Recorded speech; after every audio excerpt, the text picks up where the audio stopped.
Catecismo da Igreja Católica. A moralidade dos atos humanos. Parágrafos 1749 a 1761. A moralidade dos atos humanos. A liberdade faz do homem um sujeito moral. Quando age de forma deliberada, o homem é, por assim dizer, o pai de seus atos.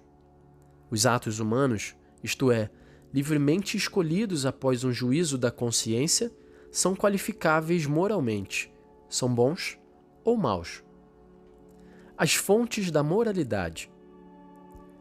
A moralidade dos atos humanos depende do objeto escolhido, do fim visado ou da intenção, das circunstâncias da ação. O objeto, a intenção e as circunstâncias constituem as fontes ou elementos constitutivos da moralidade dos atos humanos. O objeto escolhido é um bem para o qual se dirige deliberadamente a vontade. É a matéria de um ato humano. O objeto escolhido especifica moralmente o ato de querer, conforme razão o reconheça e julgue estar de acordo ou não com o bem verdadeiro. As regras objetivas da moralidade enunciam a ordem racional do bem e do mal, atestada pela consciência. Perante o objeto, a intenção se coloca do lado do sujeito agente. Pelo fato de ater-se à fonte voluntária da ação e determiná-la pelo objetivo, a intenção é um elemento essencial na qualificação moral da ação. A finalidade é o primeiro termo da intenção e designa a meta visada na ação. A intenção é um movimento da vontade em direção ao objetivo. Ela diz respeito ao fim visado pela ação. É a meta do bem que se espera da ação praticada. Não se limita à direção de nossas ações singulares, mas pode orientar para um mesmo objetivo ações múltiplas. Pode orientar toda a vida para o fim último. Por exemplo, um serviço prestado tem por fim ajudar o próximo, mas pode também ser inspirado pelo amor a Deus, fim último de todas as nossas ações. Uma mesma ação também pode ser inspirada por intenções diversas, por exemplo, prestar um serviço para obter um favor ou para vangloriar-se.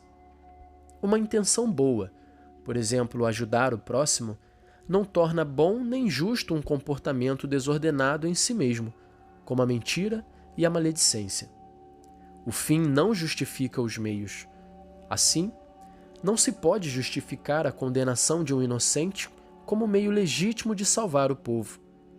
Ao contrário, acrescentada uma intenção má, por exemplo, a vanglória, o ato em si bom, como a esmola, torna-se mau. As circunstâncias, incluídas as consequências, são os elementos secundários de um ato moral. Contribuem para agravar ou diminuir a bondade ou a maldade moral dos atos humanos, por exemplo, o montante de um furto. Podem também atenuar ou aumentar a responsabilidade do agente, agir, por exemplo, por temor da morte. As circunstâncias não podem por si modificar a qualidade moral dos próprios atos, não podem tornar boa ou justa uma ação má em si. Atos bons e atos maus. O ato moralmente bom supõe a bondade do sujeito, da finalidade e das circunstâncias. Uma finalidade má corrompe a ação mesmo que seu objeto seja bom em si, por exemplo, rezar e jejuar para ser visto pelos homens. O objeto da escolha por si só pode viciar o conjunto de determinado agir.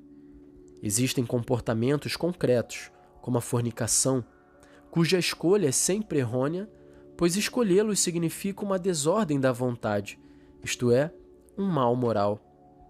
É errado, pois, julgar a moralidade dos atos humanos considerando só a intenção que os inspira ou as circunstâncias, meio ambiente, pressão social, constrangimento, necessidade de agir, etc., que compõem o quadro.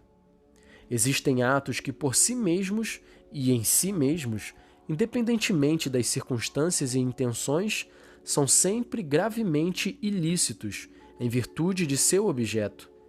A blasfêmia e o perjúrio, o homicídio e o adultério. Não é permitido praticar um mal para que dele resulte um bem. Resumindo, o objeto, a intenção e as circunstâncias constituem as três fontes da moralidade dos atos humanos.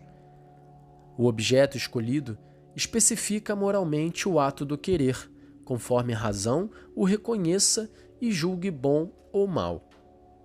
Não se pode justificar uma ação má, embora feita com boa intenção. O fim não justifica os meios.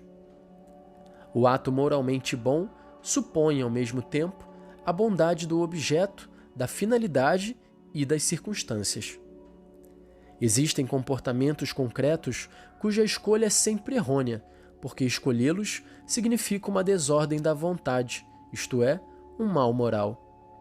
Não é permitido fazer o mal para que daí resulte um bem.